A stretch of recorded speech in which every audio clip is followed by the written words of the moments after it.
दलित संवाद के मुख्य अतिथि, सभी सम्मानित वरिष्ठ समाजसेवी नेतागण, सभी को मैं अपनी तरफ से क्रांतिकारी अभिनंदन करता हूँ। बहुत ही कम समय में बात रखनी है, खास करके दलित विषय पे अगर जब भी बोलने के लिए मौका मिलता है तो इस विषय पे बोलने से पहले संकोच में आ जाता हूं कि आखिर दलित शब्द जो है वो आया कहां से, और क्या दलित समाज को आर्थिक उन्नति कर दिया जाए तो क्या यह दलित वाली व्यवस्था खत्म हो जाएगी? क्या जो दलित सामाजिक व्यवस्था में जो लोग हैं उनको अगर पावरफुल कर दिया जाए तो क्या यह व्यवस्था खत्म हो जाएगी? तो हमें लगता है कि व्यवस्था खत्म नहीं होगी।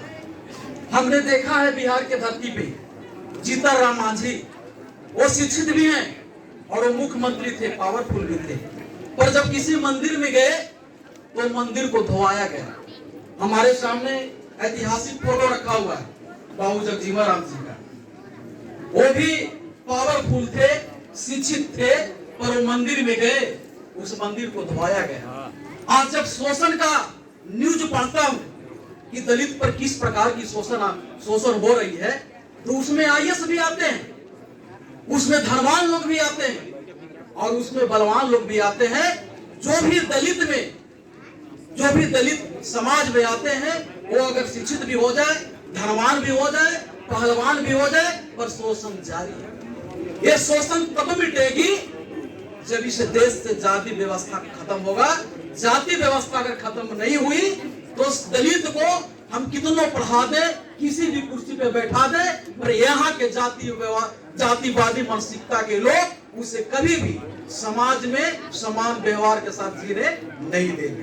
तो मेरा सवाल है कि सबसे पहले अगर जातिवाद को खत्म नहीं किया गया, अगर जातिवाद पे बेहद पैमाने पर चर्चा नहीं की गई, तो ये दलित शब्द और दलित व्यवस्था मिटने वाला नहीं है।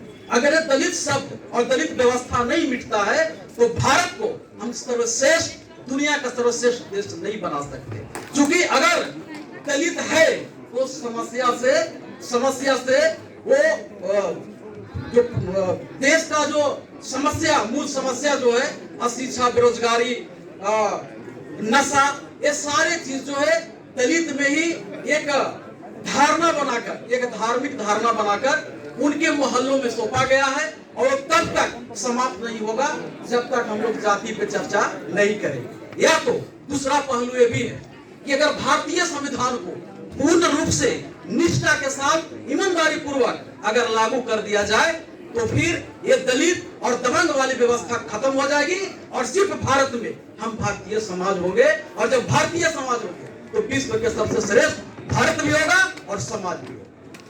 मैं सत्ता पर बैठे हुए लोग से मैं चलते चलते सवाल करता हूं कि भारतीय संविधान के अनुच्छेद 338 उसमें शेड्यूल कास्ट के मॉनिटरिंग करने के लिए अनुसूचित आयोग गठित करने का प्रावधान है। क्या बिहार में है? नहीं है। अगर बिहार में नहीं है तो बिहार के अंदर दलितों पर शोषण हो रहा है, उसकी जो योजना में लूट खसोट हो रही है, इसका निरीक्षण कौन करेगा?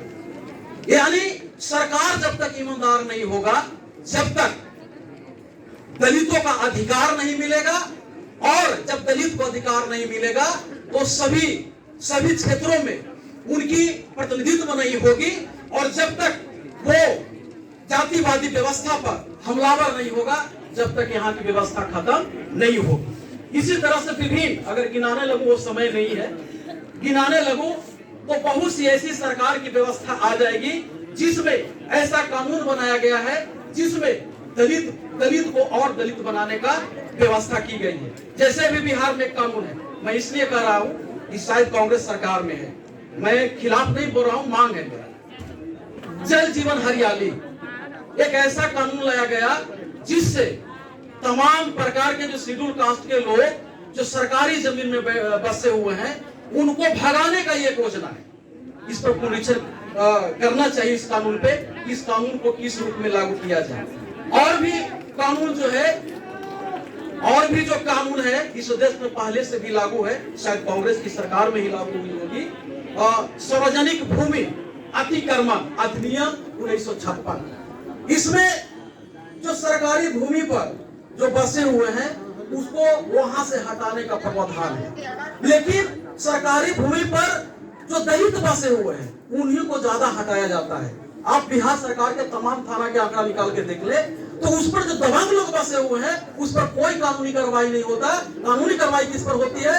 जो दलित बसे हुए हैं उसी पे उस क्षेत्र के दबंग लोग थाना में जाते हैं, कोर्ट में जाते हैं और कहते हैं कि ये तो सार्वजनिक स्तर पर बसा हुआ है, इस मोहल्लों को हटाया जाए। इस कानून में यहाँ के सरकार को दलित को विशेष सुविधा के तहत इसको सुविधा देनी चाहिए। ऐसी बहुत सी कानून है, समय अभाव है, पर ये लोग यहाँ बैठे हुए हैं। सभी को भावना को समान करते हुए मैं अपनी वाणी को विराम देता हूँ।